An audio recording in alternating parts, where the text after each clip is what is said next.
A cosign from Drake, Kanye, crazy industry connections, and more.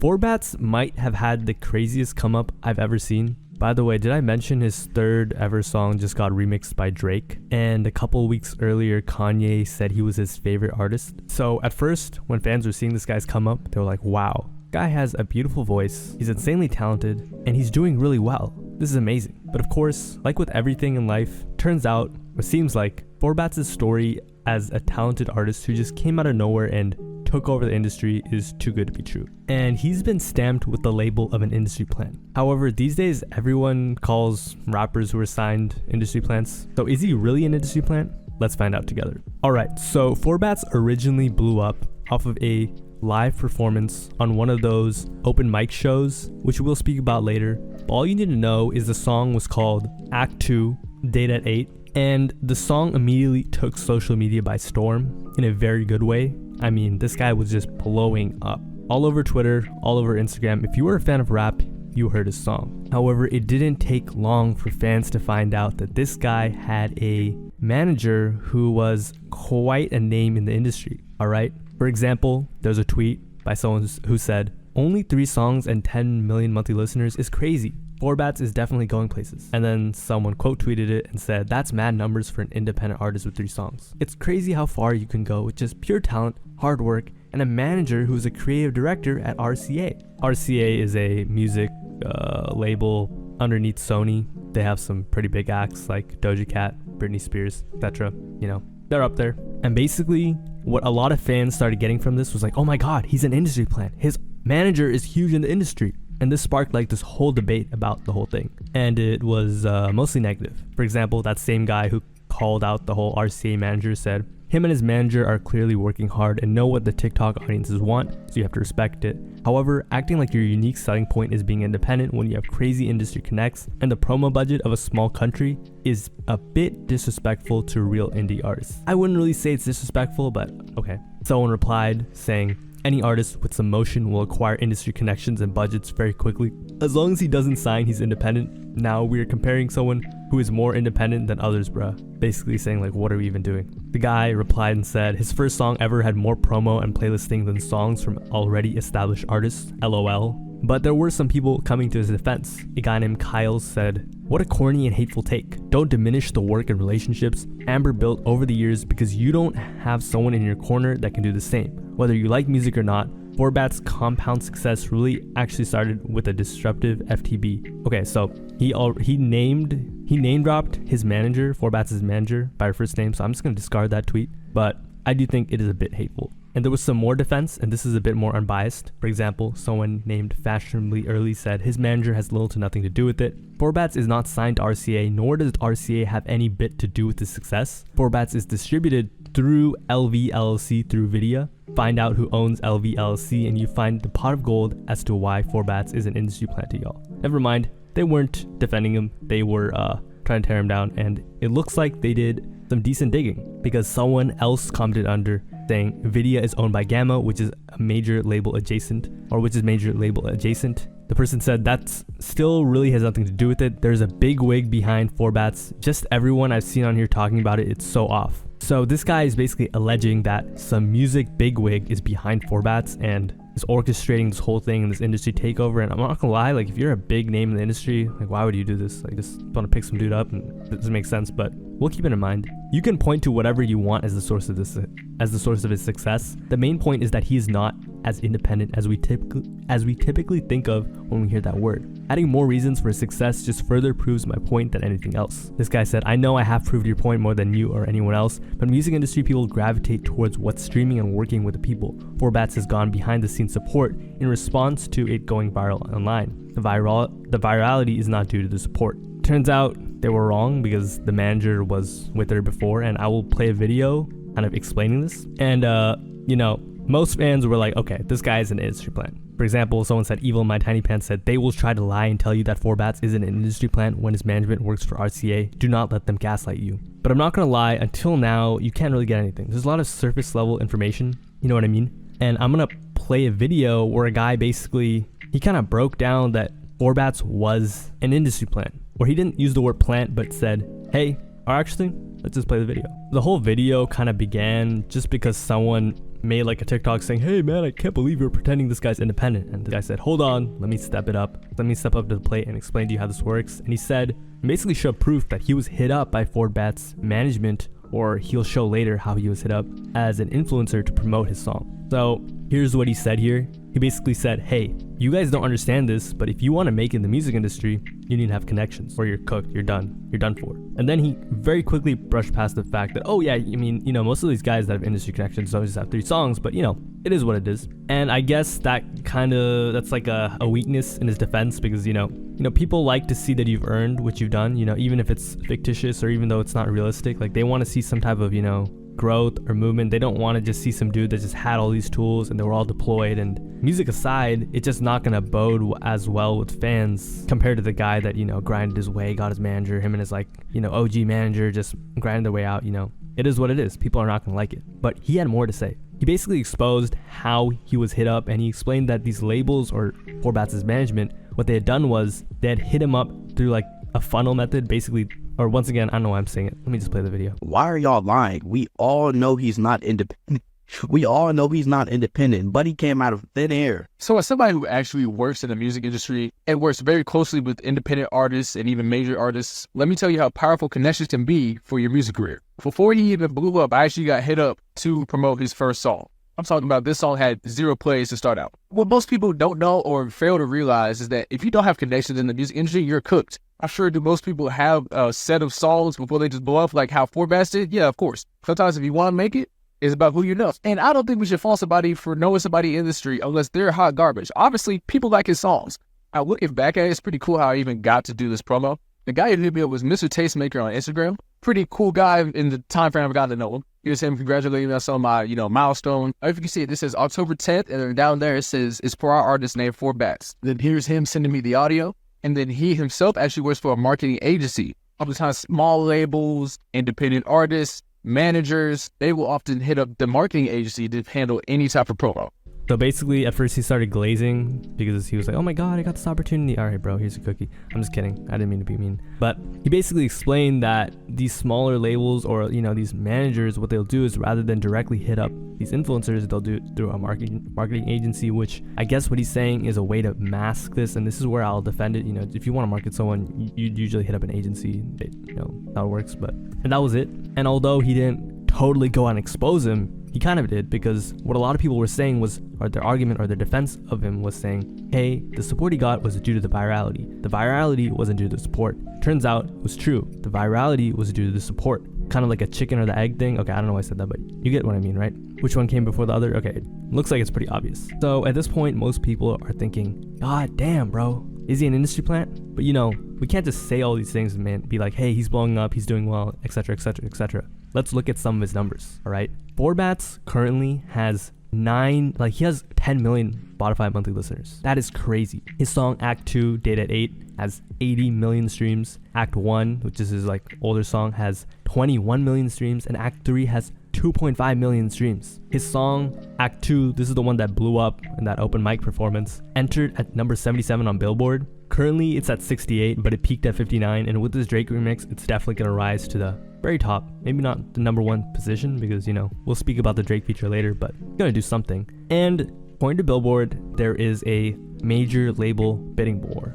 Basically, this guy's about to get the bag, so I'm proud of him. Good for you, bro. So as you can see, this guy is super successful. On top of that, he got co-signed from SZA, Kanye, etc., a bunch of people. Kanye even said, when he was asked who his favorite artist was, he said Fourbats. This guy was just like, this is crazy, Kanye saying he loves your stuff? This is Kanye we're talking about, arguably the greatest, one of the greatest artists of our time. That's not even arguable. Just a spot. That's wild. But that's not what raised the final red flag, because this guy him and his management did a very good, I don't know what you would call it, like a stealth operation on this dude, because there were these industry plan rumors, but it wasn't that big of a conversation. It was kind of a conversation, but not that big, it was just like, okay. But then randomly 4 days ago, Drake announced he was remixing Fourbats' hit song. The news pages posted it, and almost immediately everyone was like, damn, Fourbats got a Drake feature with only 3 songs out. This ain't no industry plant, he's a whole farm. Another person said, Fourbats 100% a crazy industry plant. Another person said, Fourbats never beating the industry plant allegations. Another person said, is Fourbats the greatest industry plant ever or something? So people were just acknowledging that this guy was not an organic artist because, okay, come on. You can't fool people like that. You can't, a completely independent artist getting a feature from Drake and having this crazy budget on you and, you just blow up this fast. Like, that's just not happening, right? So to the average fan with a BS detector, they're gonna be like, okay, something's off here. To me, I'm not gonna lie, I don't really care that much if someone is an industry plant. It's more about like how authentic they are. That's what I care about more. I don't really like if someone sees talent in you and they invest in you. I personally think that's a good thing. However, Rolling Stone, a lady named, I'm about to totally butcher her name, Man Capper, that I definitely did not say that right, wrote a great article on why people think Fourbats is an industry plant and whether he's an industry plant or not. And what she did really well was go into the marketing strategy behind Fourbats' industry plant. So she starts off by saying, when people cry industry plant at a new artist's ascent, they're often signaling a feeling that we're being deceived or that something is undeserved. One TikTok user points to artists who have been grinding out that they can't even get 3,000 monthly listeners in the face of Fourbats' nearly 10 million on Spotify. In the midst of all of this, Fourbats hasn't pointed much to his independence or a hustle in his narrative, but some listeners are creating their own stories. So at the end of this video, I actually will show you that Fourbats did speak on this, and it almost didn't come out. It was like this weird thing, but we'll say that for later. But let's keep going into it. And then after that, they basically said, hey, he dropped one song. He had one song before that. It was like a YouTube video for his song Act 1 Stickers 99. It dropped on From the Block and it didn't really have much motion. Then he dropped Act 2 and it was released on Spotify. And that's when everything blew up, correct? But then they go into his industry connections or his industry connect allegations. They say, Fourbats does in fact have a manager who works for RCA. According to LinkedIn, Amber Baker is a lead creative manager with a background in video and tour production, and her resume includes generating and executing ideas for brands like McDonald's and Balenciaga, along with artists like Gunna and Summer Walker. And they also say that she only worked at RCA for a week. Just dang, okay? She then went on to say, this is all to say, the fact that Fourbats generated a buzzworthy video may be more straightforward than it is being implied. Is there something nefarious about an artist? So they basically say, hey, is someone pulling the strings here? Is there a, big wig like that one Twitter user said that is making this guy blow up? And now she starts to go into why fans are calling this inauthentic. So basically, she says, Fourbats' buzz may feel inorganic to some because things on social media truly can be. In a TikTok titled, How Industry Plants Are Made, featuring Fourbats prominently, one user points to the type of bold text rap Instablogs that featured him, accusing them of effectively being promo tools hired by artists and labels. And rather than read the rest of this, let's play the TikTok. Have you ever wondered why you always see posts like this? This is a small, savvy promotional tool that labels and artists use to generate buzz around a song or a project. The intention is to get a casual listener to stop scrolling and go check out the album. Now, this doesn't work without it being posted on a trusted publication, i.e. a blog that you follow. Blog provides social proof, the label provides payment, and the artist gets posted. I think this is a part of a bigger conversation about the music industry and numbers. The labels want you talking about the numbers because a lot of times the music may not generate that conversation. If you see something posted on your favorite blog, you better believe it was paid for. All right, so he starts by saying, or I should say explaining how these like live performances work and why labels use them. Basically, they're just used to kind of trick the viewer into checking out music. It's just marketing, it's not really trick. However, what he says afterwards is far more interesting. So after hearing that, what he basically said was, hey, sometimes labels aren't even paying for exposure so that people think, oh my god, this guy's music is so good. It's more so, oh my god, this guy's music is getting attention, let me check it out. Which is, I guess, an interesting conversation, but we're not gonna have that today. Alright, so here we go. We found out that he blew up really, really fast and he had like 3 songs. That's pretty fishy. We found out that he had a manager who was like this, not big wig, but pretty big in the industry, definitely had tons of connections, and worked at RCA. I think they're working at RCA. She's probably pissed off about that. She only worked there for a year, but she definitely is big. She's got a great resume. We then see that entering Billboard, he secured a Drake feature. Like, you gotta know someone to secure a Drake feature. I don't know, did Drake just DM him? Who knows? And then we saw all these little marketing plays that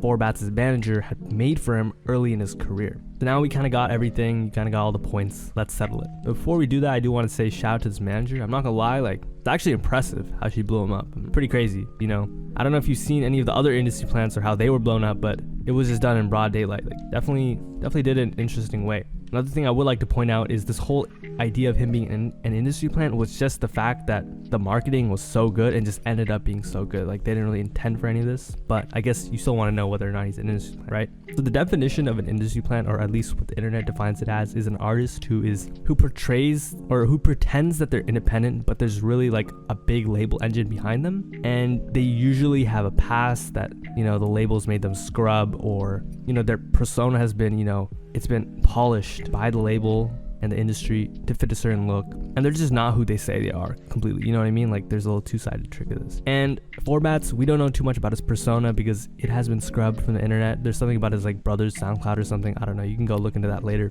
but I don't think he just, I don't know, did they tell him, yo, put that mask on? Maybe, I don't know, I have no idea. How would I know? He definitely fits the bill though, of, hey, this guy is an independent dude, or he's pretending to be independent, but he's not really independent, you know what I mean? Because as that tweet said, he was being distributed by someone or a label that was major label adjacent. And fortunately, we actually know what Fourbats thinks, you know, whether he thinks he's an industry plant or not. A guy made a video on him saying how 2 songs made Fourbats a superstar. In parentheses, he wrote industry plant. And Fourbats commented saying, some y'all so smart, you stupid. Or some people so smart, they stupid. I'm independent, gang. LMAO, so funny, bro. You're independent. Oh, what a great joke. Sorry, I don't know why I'm dogging on him like that. But, you know, I guess you heard it from himself. He's independent. You know, I guess that's what the people that think you're an industry plant will just be like, well, that's what you're supposed to say. I will say though, like, you can't really call yourself independent if you have all that push behind you. Like, okay, technically you may be independent, you might just have like a distribution deal, but like, bro, independent artists do not get Drake features. Independent artists do not blow up like that and have that type of push and have like marketing budgets that big. Those people that were hating on him, they were saying some facts, can't lie. But there definitely was some big push behind him. So I would say it is fair to call him an industry plant. However, is that even a bad thing? In this case, I wouldn't really say so. I don't really care if he's in that. He's just super talented, you know what I mean? He doesn't really seem like he's faking anything. He just seems like a super talented dude with a lot of talent. But here's what I will say. This is gonna stain his career forever. It's over for him. Not over for him. His reputation being, you know, oh my god, who's that talented dude, is gone. Like, even I'm not gonna think, I don't have a negative view of him, but I'm not gonna think of it like that, you know? The thing about fans in general in anything is they hate being tricked. So I believe Hello He's Seen said this in a video, and he's basically said, hey, the reason why people hate industry plants so much is because fans never liked to think that they were tricked. They want to feel like, oh my god, I just stumbled across this dude's music. Oh my god, he was just this artist, I just heard him, like, Shazam the song. I don't think people do that actually, but you know, I heard this playlist, or, you know, I just heard it around, or I heard his name, it's like, oh my god, he's fire, and, you know, you kind of hear the name coming up and you hear it bubbling, and oh my god, he's a big artist now, oh my god, great, right? When someone is just like, hey, here's this guy for you, he gets pushed here, they don't want to feel that they're tricked. They hate that. And the moment they feel that, they just like throw you to the side. And that's kind of what's happened here. And here's the thing, whether or not you think he's an industry plant, whether or not I think he's an industry plant, it's already been settled by the internet. This guy is an industry plant. It doesn't matter if you are one or not. If you've been labeled as it, you suffer the same consequences as whether you are one or you're not. So what do I think is going to happen? I definitely think the song with Drake is going to do well. It's definitely going to do well. Even though I don't really like the Drake feature as much. I mean, I like Drake a lot, but it's just very slow, and it doesn't fit with Fourbats's just his vocals, in my opinion, you know? But here's what I find the most interesting, and that's something I can't really say in this video, and I can speak about it, but I won't know, is will this guy become successful? Will he be able to go or carry on this little run he's going? Because a lot of times you see artists have this, like, they'll spike and they'll fall off just as fast as they got up. You know, you see it all the time. I'm not gonna name names, just think of someone, you know? And this guy did blow up through TikTok and short form, so that only increases your chances of falling off just as fast. To answer that, I would have to say that Fourbats can no longer just stick to the same little formula that he's been using. you know, carrying, you know, what he's been doing. Because the reason why I blew up in the first place was, you know, fans love like the juxtaposition of someone looking the way he looks and being able to sing the way he sings it. I don't know if you know this, but there were like these music videos where I think like this guy named Loveless Surf kind of popularized it, where it'd be like when the song doesn't match the music video and they blew up. It's because people just love that. Like they love seeing something or hearing something that shouldn't be seen. That doesn't match what's being seen. It's just like really good marketing. But he can't really do that anymore, you know? He can't name all of his songs. Like, is he gonna name his next song Act 5? He probably will, to be honest, but you know, can't keep doing this little script. He's gotta really perform. He's gotta do something a little different. I think he can because he's got his voice, but you know, you can't just keep dropping a single. You gotta, you know, I mean, you can because that's what Ice Spice did, but you gotta do it very strategically. And now he's really walking on thin ice. He just makes one wrong move, you're done. Yeah, I guess that's it for this video. Hopefully, you know, you were able to settle the debate whether Fourbats was an indie plant or not. You know, I feel like some of you guys just might not care, but you know, let me know if you thought it was true or not, if you agreed, disagreed. I want to hear. It's gonna be interesting. Anyways, thanks for watching. Bye. Have a nice day. See you tomorrow.